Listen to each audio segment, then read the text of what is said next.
오늘 여러분과 나눌 말씀은 요한복음 11장 13절 한 절만 읽습니다. 오늘 성경은 한 절만 읽겠습니다.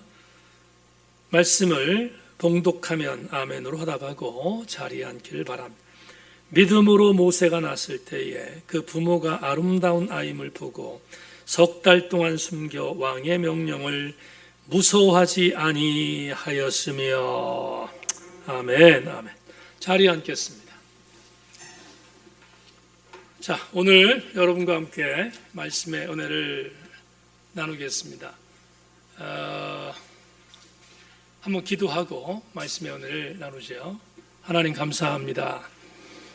주께서 우리를 사랑하셔서 오늘 찬양을 통하여 은혜를 나누게 하셨는데 말씀도 잘 접목되게 하셔서 하나님의 은혜 안에 우리가 잠식되어지는 귀한 시간이 되게 하여 주시옵소서. 성령의 도우심을 의지하고 예수 그리스도의 이름으로 기도 올리옵나이다. 아멘. 말씀에 기대를 거십시다. 인사합시다. 말씀에 기대를 거십시다. 오늘 여러분과 나눌 히브리서 44번째 강의의 제목은 요게벳의 믿음, 이런 제목을 갖고 말씀을 나누겠습니다. 오늘 이 목사님이 불렀던 찬양의 제목이 요게벳의 믿음인데, 노래인데 오늘 여러분과 나눌 말씀은 요게벳의 믿음입니다. 말씀 잘 들려질 수 있기를 주의 이름으로 축원합니다. 지난 주간에 일본의 아주 나이가 많은 시인이었던 시바타 도요라는 시인이 약해지지 마라는 시를 발표했는데, 이 시바타 도요는 그냥 시인이 아니라 90세가 되던 날 시인으로 등단한 정말 기적적인 인물 중에 하나인데, 그녀가 이렇게 읊었습니다. 돌아가신 어머니처럼 92 나이가 되어도 어머니가 그리워. 돌아가신 어머님처럼 92 나이가 되어도 어머니가 그리워. 시바타 도요라는 시인은 102세를 일기로 타계했습니다. 그런데 그녀가 90세가 된 뒤에 시단에 등단한 이후 2년 뒤에 이 시를 발표했습니다. 그러니까 92세 때 이 시를 쓴 것입니다. 92세가 된 노인이 92 나이가 되어서 가만히 바라보니 어머니가 그립다고 읊조린 것입니다. 여러분 어떤 생각이 드십니까? 92세 된 노인이 어머니가 보고 싶다는 말이 어떻게 들리십니까? 엄마라는 단어에서 이 노시인이 읊조렸던 이 시를 생각하면 절절한 감동이 오지 않습니까? 엄마라는 단어에서 느끼는 감동이 왜 우리에게 오는가? 그 이유는 엄마라는 단어가 갖고 있는 영원성 때문입니다. 갓난아이가 부르는 엄마나 90세 이상이 된 노인이 부르는 엄마나 다를 바가 없습니다. 여러분 잘 아시는 부산의 광안리 옆에 성 베네딕티 수녀원이 있는데, 그 수녀원에서 평생 동안 수녀로 봉직하며 시인으로 살았던 이혜인 수녀를 아실 줄 압니다. 이혜인 수녀가 암이 발병해서 암 수술을 앞두고 혹시나 모를 죽음을 생각하며 엄마라는 시집을 냈습니다. 엄마라는 시집에서 이인수녀가 읊은 한 구절을 여러분에게 소개합니다. 엄마, 난 엄마가 내 앞에 계셔도 엄마가 보고 싶어요. 동그랗게 웃음 짓는 동그란 아이를 끌어안는 동그란 그림 속의 엄마. 그래도, 그래, 나도 내가 내 앞에 있어도 내가 보고 싶단다. 이엔수녀와 그의 어머니를 생각하면서 이엔수녀가 독백처럼 남겼던 이 시어들을 보면서 엄마가 얼마나 소중한 존재인가를 다시 한번 느끼게 됩니다. 장계란 권사님이 거주하고 있는 대만에 위대한 신학자 중에 송천성 신학자가 있습니다. 이 신학자가 그의 글에서 이렇게 갈파했습니다. 어머니는 하나님의 공동 창조자이다. 어머니는 하나님의 co-creator of God, 하나님의 공동 창조자이다 라고 갈파했습니다. 여러분, 어머니에 대한 정의 중에서 이처럼 극찬이 있습니까? 하나님의 공동 창조자가 어머니라는 것입니다. 성경은 학자들과 시인의 고백처럼 어머니를 정의할 때 부인하지 않습니다.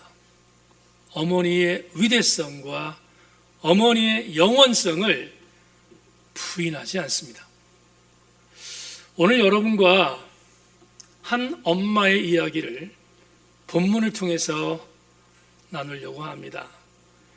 이 엄마 역시 앞에서 설교의 서두에 말했던 모든 어머니의 위대성을 그대로 드러내고 있는데 한 가지 더 중요한 어머니의 속성을 본문이 우리에게 알려줍니다.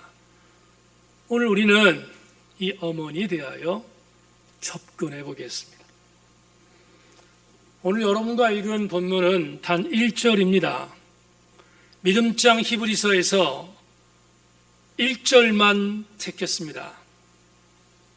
매 주일마다 저희 홈페이지 들어와서 제 설교 원고를 함께 서베이하는 친구 목사가 저에게 이렇게 말했습니다.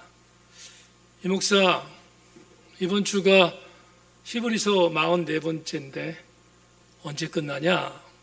이렇게 물었습니다. 제가 친구에게 답했습니다. 나도 몰라. 여러분, 히브리서가 얼마나 소중한 책인지 우린 지금 여행하고 있습니다.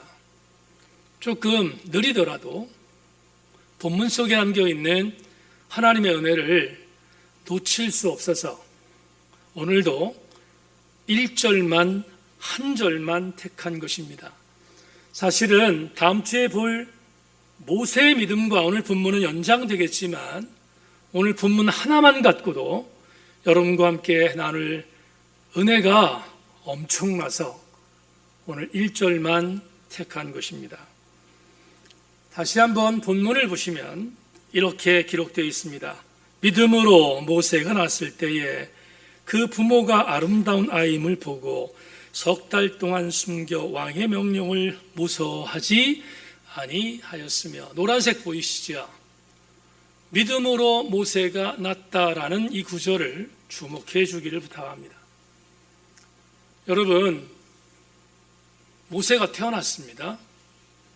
그런데 히브리서 저자는 모세의 탄생을 언급하면서 한 가지 수식어를 남겼습니다. 모세는 그냥 태어난 것이 아니라 뭐로? 믿음으로 태어났다. 이렇게 말합니다.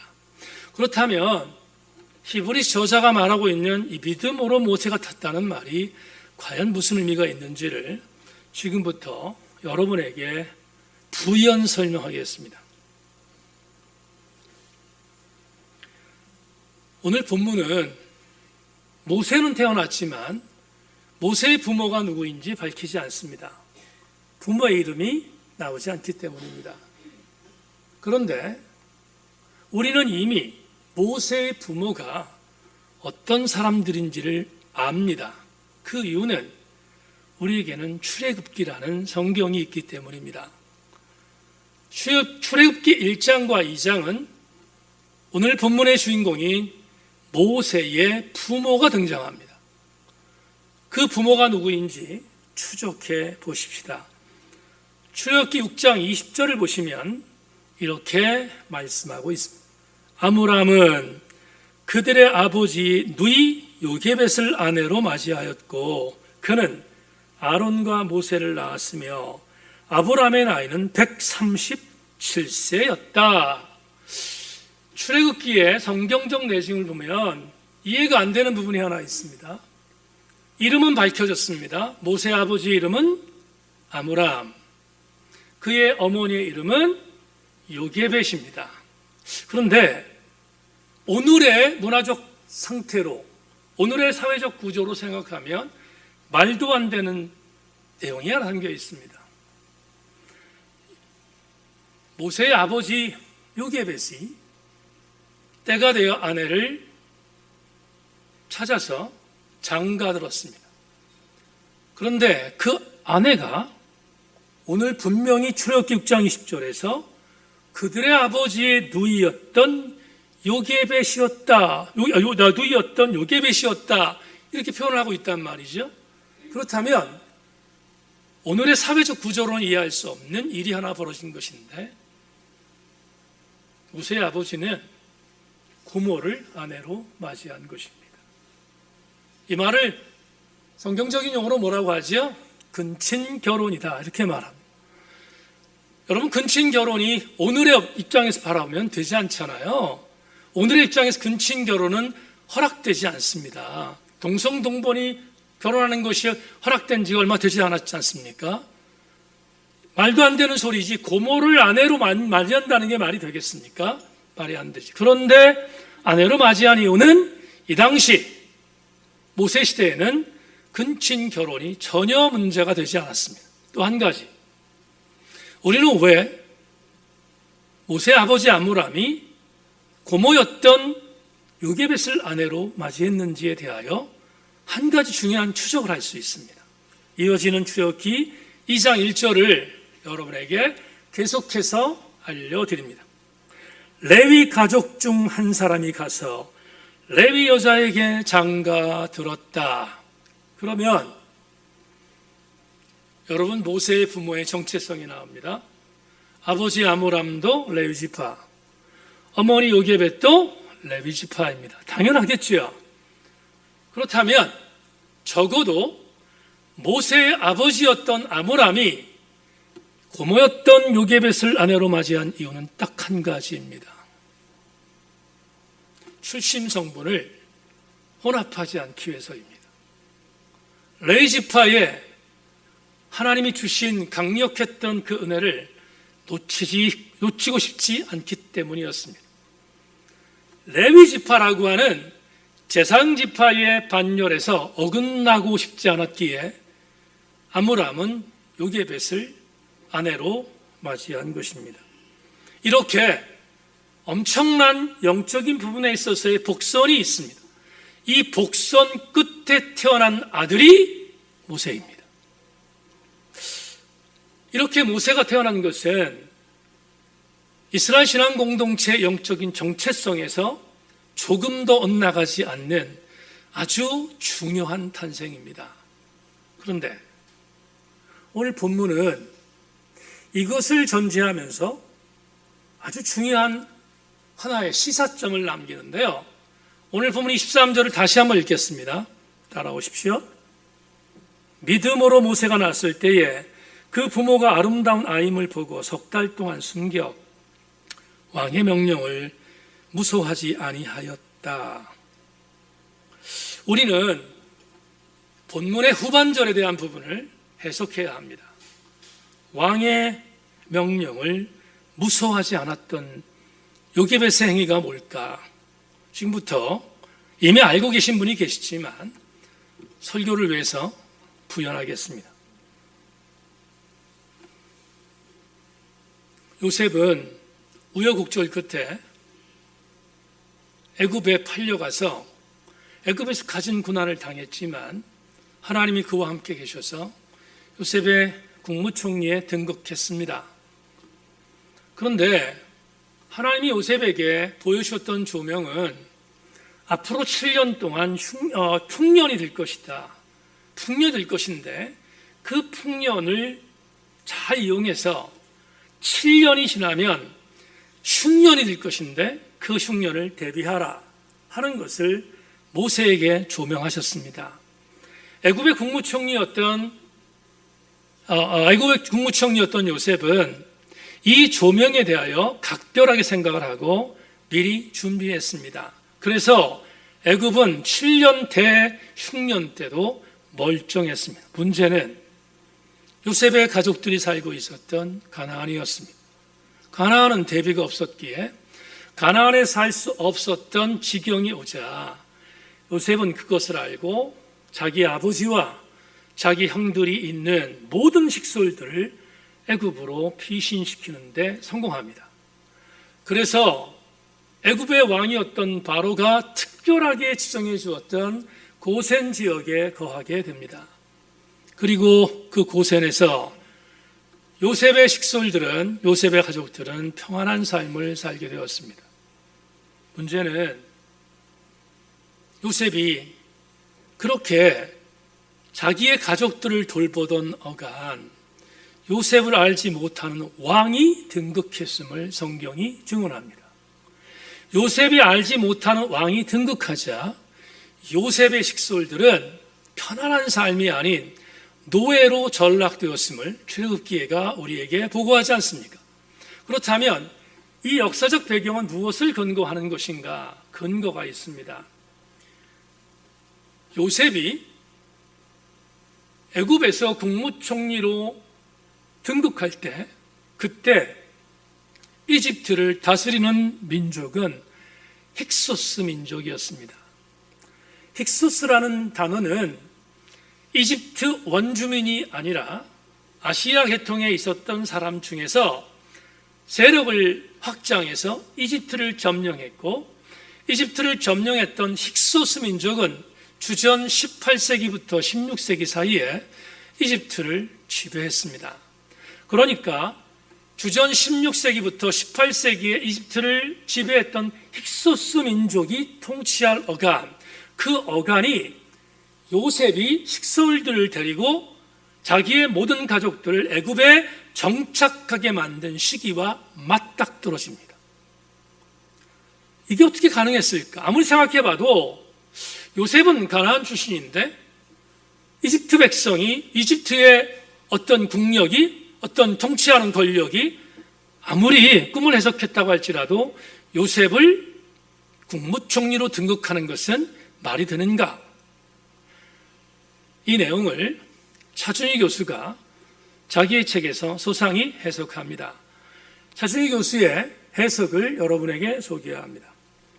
요셉이 총리가 된 시기는 대략 18세기부터 16세기로 추정되는데 바로 그때가 이집트를 약 150년간 지배했던 민족이 힉소스 족속이었다. 힉소스 민족은 이집트 사람들이 아니라 셈족 계통의 아시안인들이었고 요셉 역시 셈족이었기에 힉소스 족속의 이집트 바로가 요셉을 총리로 발탁하는 일이 가능했다. 차 교수의 이 해석을 전적으로 동의합니다. 여러분, 힉소스 민족은 아시아에서 세력을 확장해서 이집트를 점령했습니다. 이들은 철저하게 노아의 계보를 보면 셈족이었습니다. 아시는 것처럼 우리 창세기 강의할 때 말씀드렸던 것처럼 모세도 요셉도 모두 함께 셈족입니다. 그렇다면 셈족이 정권을 잡고 있었을 때 셈 출신이었던 요셉을 국무총리로 영입하는 것은 어렵지 않았습니다. 같은 민족이니까. 문제는 150년간의 통치를 하는 동안 어디서 굴러들어온 돌이 이집트를 점령한 것을 보고 기분 나빴던 사람들이 있었는데 이집트 원주민들입니다. 이집트 원주민들은 힉소스 민족 출신이 이집트를 점령하는 것에 대하여 불만이 있었습니다. 반기를 들었고 전쟁이 일어났습니다. 그리고 나서 이집트 원주민들은 힉소스 민족을 내쫓고 멸망시키는 데 성공합니다. 다시 말하면 굴러온 돌을 내쫓는 데 성공한 것입니다. 이집트 원주민들은 강력한 이집트 국가를 세웠습니다.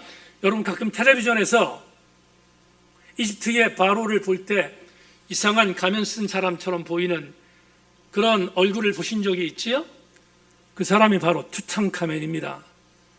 투탕카멘을 시작으로 하여 투탕카멘의 뒤를 이어서 왕이 된 람세스 1세, 그리고 람세스 1세의 뒤를 이어서 왕이 된 세티 1세, 세티 1세의 뒤를 이어서 왕이 된 그의 아들 람세스 2세까지 막강한 이집트 원주민 국가가 형성이 되었습니다. 여러분 이게 왜 중요한가? 오늘 본문과 연관시켜서 이들이 힉소스 민족을 내쫓자마자 힉소스 민족들은 찬밥 신세가 되었고 그 중에 힉소스 민족이 이집트를 점령했을 때 혜택을 받던 민족이 있었는데 그 민족이 원래는 핫비르라고 합니다. 핫비를 우리 성경에 있는 단어로 바꾸면 히브리 민족이 됩니다. 히브리 민족은 요셉의 힉솔들이었습니다. 요셉의 가족들은 힉소스가 통치할 때 편안했었는데 이집트 원주민 국가가 형성되는 순간 노예로 전락되었습니다. 여기까지 이해가 되시면 아멘. 여러분 성경에 있는 부분에 있어서 왜 이집트에서 이스라엘 백성들이 노예가 됐는지를 여러분들에게 알려드린 것입니다. 이러한 역사적 배경을 갖고 있는 것이 바로 본문입니다. 그런데 힉소스를 내쫓았던 이집트 원주민들이 가장 먼저 폈던 정책이 있습니다. 가만히 보니 고센 지역에 살고 있었던 가나안에서 들어왔던 이방민족, 이집트 사람이 아닌 이방민족이었던 요셉의 가족들을 통하여 번성했던 히브리 민족이 만만치 않습니다. 인구도 많아지고요, 힘도 좋았습니다. 그러자 어느 날 갑자기 이집트 원주민 국가가 이들이 자기들에게 카운터파트가 될 것 같아요. 변경하기 시작했습니다.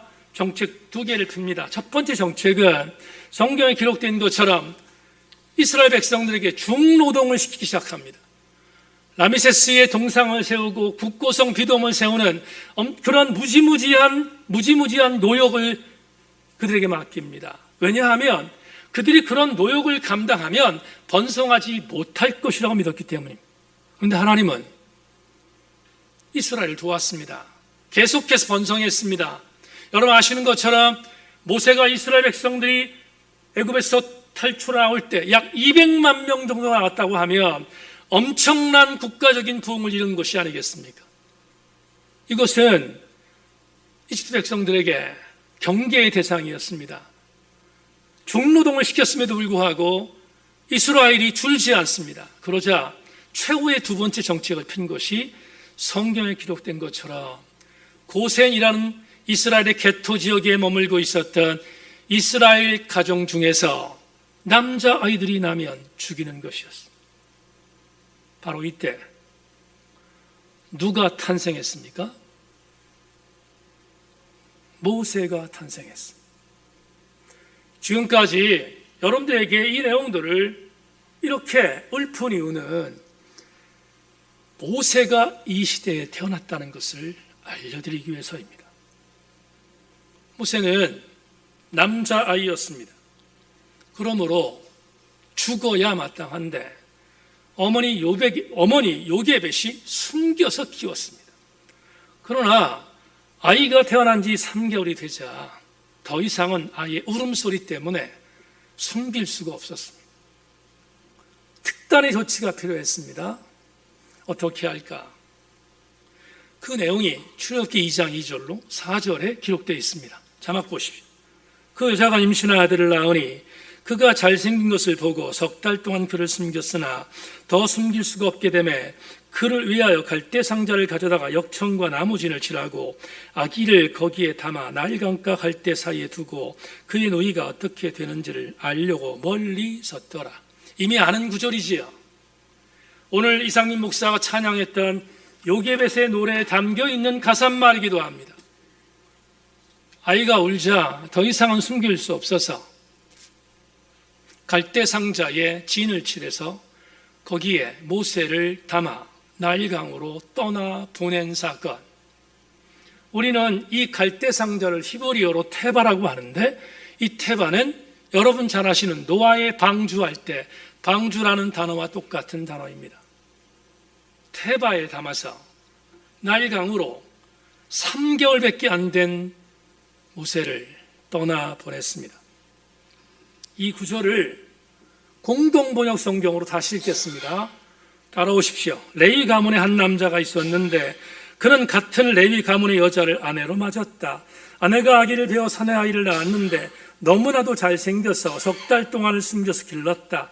그러다가 더 숨길 수가 없게 되자 왕골 상자를 얻어다가 역청과 송진을 바르고 그 속에 아기를 위어 강가 갈대 속에 놓아두었다. 그리고 아기의 노이가 멀찍이 서서 형편을 살피고 있었다. 여러분, 조금 쉬운 성경인 공동번역으로 읽었습니다. 여러분에게 이제 질문하겠습니다. 아이를 낳아보신 어머니 여러분, 오늘 이 본문을 1인칭 관찰자 시점으로 여러분이 요게벳이 되어 나 같으면 어떻게 했을까를 곱씹어 보십시오. 어머니 여러분, 여러분이면 3개월밖에 안 된 아이를 악어들이 득실거리는 나일강으로 보내겠습니까? 얼마나 무모한 짓입니까? 그러나 요게벳은 그럴 수밖에 없었던 이유는 그냥 있으면 칼에 맞아 죽기 때문입니다. 진태양난에 있었던 요게벳은 결단했습니다. 테바에 담아 아이를 나일강에 보내기로. 그런데 중요한 시사점이 하나 있습니다. 아이를 테바에 담아 보내면서 그냥 보내지 않고 그의 누이였던 요게벳의 딸이었던 미리암을 같이 보냅니다. 그 테바가 어떻게 가고 있는지를 보도록 명령한 것입니다. 아무것도 아닌 문제가 아니라 대단히 중요한 영적인 시사점이 있습니다. 적어도 요게벳은 자기가 테바에 담아 보낸 아이를 죽음의 사지로 내보낸 것이 아니라 자기의 딸을 통하여 눈으로 보게 하되 그 눈으로 보게 한 믿음 중에 하나님께서 자기 아들을 어떻게 하실 건가를 간증하기 위하여 딸을 딸려 보낸 것입니다. 이 믿음이 여러분 쥐어짜는 담임 목사의 설교인가? 그렇지 않습니다. 여러분에게 성경적인 근거로 미리암을 같이 보낸 이유를 성경적인 근거로 제시하겠습니다. 우리가 보는 개역개정판, 개역판, 그리고 조금 전에 읽었던 공동번역 모두 함께 모세가 태어났을 때 모세의 모습을 이렇게 기록했습니다. 잘생겼다. 잘생겼다고 보고했습니다. 그런데 저는 이 잘생겼다는 이 단어 가운데 하나님께서 특별한 뭔가를 주실 거란 생각을 갖고 여러 주석들을 보았습니다. 주석에는 나오지 않지만 여러분들에게 읽어드린, 참 많이 읽어드린 유진 피터슨의 메시지 번역에 출애굽기 2장 2절에서 엄청난 은혜를 받았습니다. 유진 피터슨은 메시지 2장 2절에서 이렇게 번역했습니다. 그녀가 그 아이에게 특별한 것이 있음을 보고 3달 동안 아이를 숨겨서 길렀다. 따라합시다. 특별한 것. 다시 따라합니다. 특별한 것. 잘생겼다는 것이 갑자기 왜 특별한 것으로 바뀌었을까? 여러분, 다시 한번 강조합니다. 우격다짐이 아니고 쥐어짬이 아니라 특별한 성경적인 내증이 있습니다. 여기 특별한 것이라고 번역된 것, 잘생긴 것이라고 번역된 것, 이 단어를 히브리어로 토브라고 합니다. 토브는 낯설지 않습니다. 왜 낯설지 않는가? 토브는 창세기 1장에서 우리가 여러 차례 보았기 때문입니다. 창세기 1장에 하나님께서 6일 동안 창조를 하시면서 모든 창조물들이 창조될 때 마지막에 뭐라고 표현했습니까? 하나님이 이렇게 변화합니다. 보시기에 좋았더라. 그런데 6일째 창조됐던 인간이 창조된 것을 보고 하나님이 뭐라고 말씀하셨습니까? 보시기에 심히 좋았더라. 좋았더라라는 단어가 히브리어 토브입니다. 그러면 하나님께서 뭔가를 만들었을 때 보시기에 너무 좋은 것, 그것을 히브리 저자는 잘생긴 것으로 표현했지만 유진 피터스는 이렇게 표현했습니다. 너무 좋아서 하나님의 계획이 특별했다. 모세를 탄생시킨 하나님의 계획은 뭐했다? 특별했다 라고 소개한 것입니다. 우리는 모세의 탄생이 하나님의 특별한 탄생이라고 인정하는 것을 오늘 레마로 삼을 수 있습니다. 그걸 인정하면 오늘 주일해 주시는 하나님의 은혜는 이렇게 접목할 수 있습니다. 자막 보겠습니다.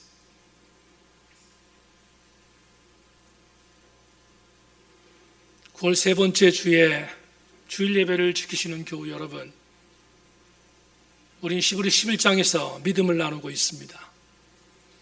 오늘 요게벳의 믿음을 통하여 우리가 얻는 은혜가 있습니다. 믿음이 뭔가? 믿음은 하나님께서 나에게 특별하게 무엇을 계획하신 것이 있는 것을 믿는 것이 믿음입니다. 한 사람의 예외 없이 여기 나와 있는 교우들 중에 단 한 명의 예외도 없이 하나님이 여러분에게 특별한 계획을 갖고 있다는 사실을 믿는 것, 그것이 믿음입니다. 이 믿음을 소유하기를 주의 이름으로 축원합니다.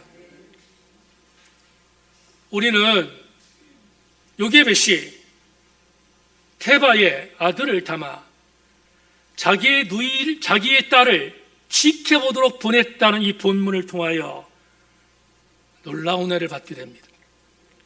요게벳은 아들을 죽이기 위하여 테바를 나일강으로 보낸 것이 아닙니다. 적어도 요게벳의 믿음은 그의 딸 미리암이 보고할 것을 믿었는데 하나님께서 나일강에 테바에 담아 보낸 본인의 아이를 하나님께서 특별하게 건지실 것을, 특별하게 인도하실 것을 믿는 믿음이 있었습니다. 요게벳의 위대한 믿음입니다. 그 믿음은 그대로 이루어지지 않습니까? 바로의 공주가 목욕하러 나왔다 아이를 건졌습니다. 우연입니까? 하나님의 계획입니다. 계획 속에서 건졌습니다. 그런데 그 건졌던 그가 히브리의 아들인 것을 알았습니다. 불쌍히 여기는 마음이 바로의 공주에게 있었습니다. 불쌍히 여긴 마음, 우연입니까? 하나님의 계획입니다. 불쌍히 여겼던 바로의 공주는 이 아이가 누구의 아이인지를 알아보기 위하여 노력했는데 마침 그의 누이 동생 미리암이 이 아이의 어머니를 알려주었습니다.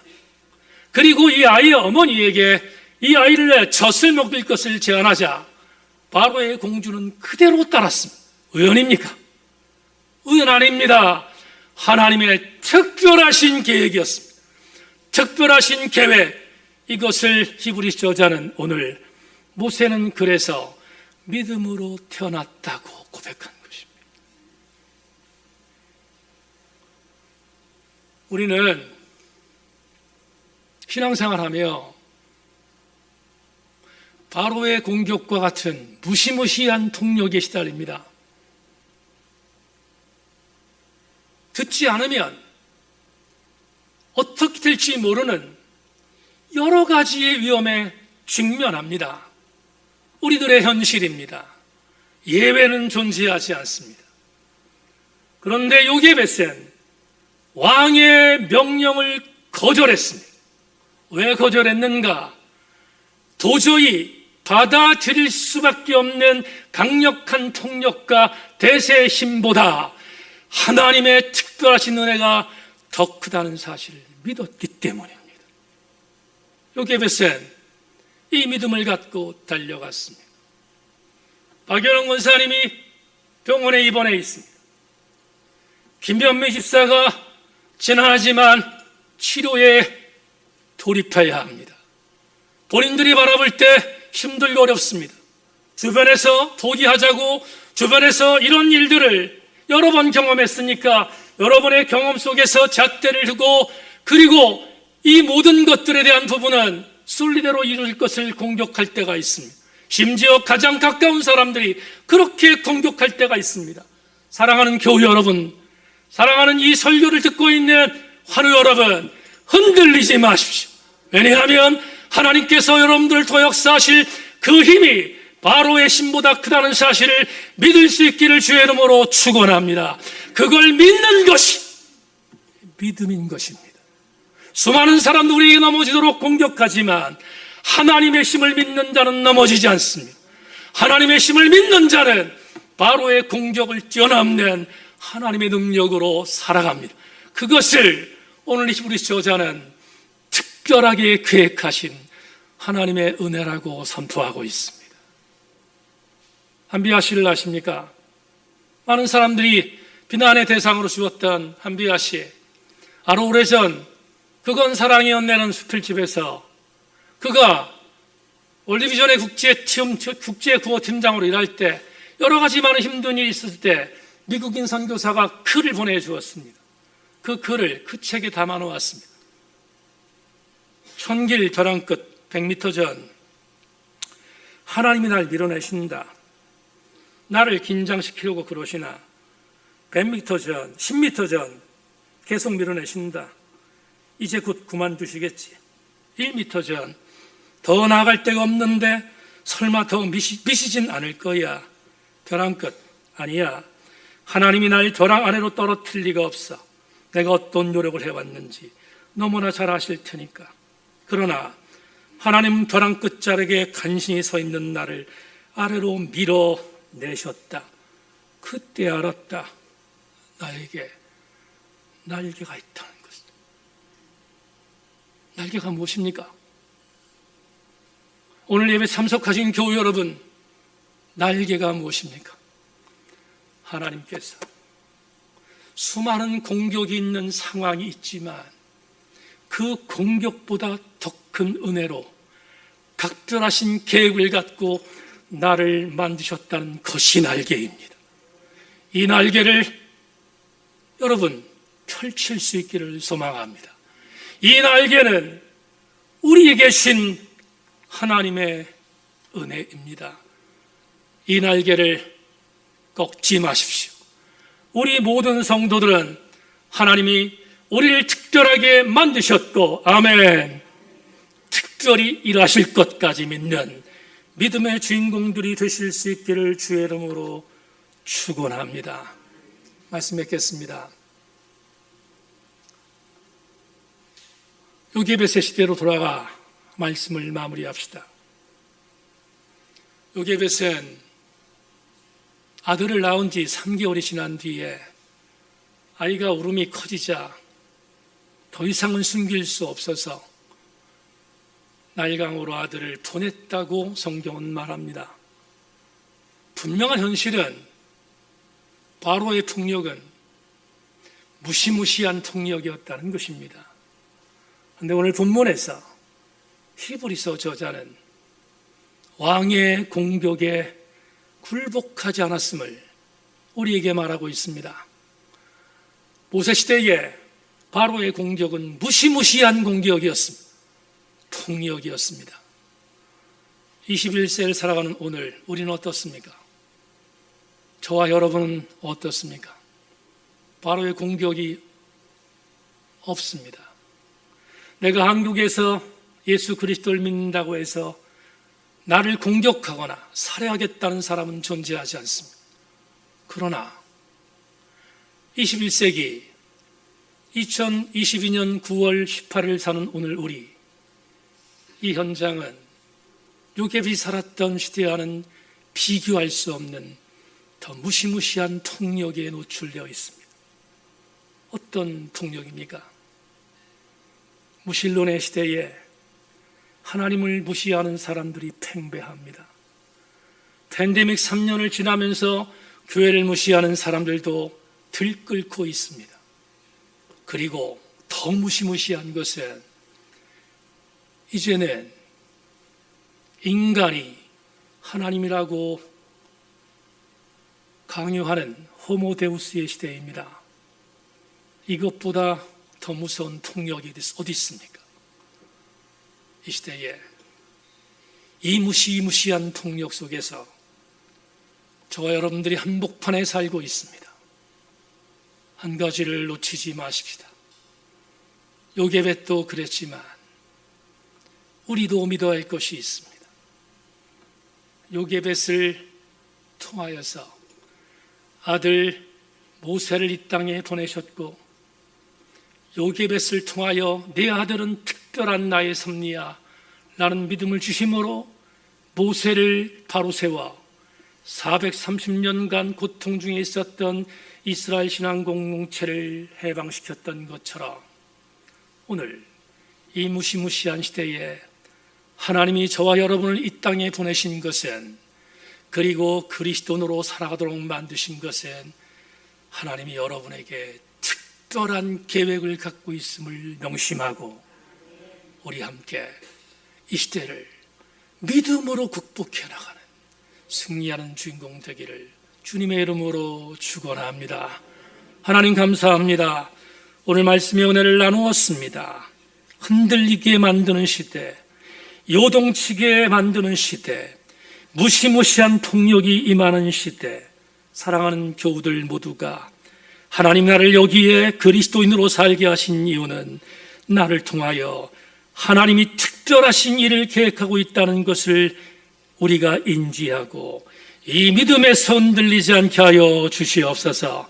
우리 모든 성도들마다 이 믿음으로 무장하기를 소망하며 예수 그리스도 이름으로 기도 올리옵나이다. 아멘.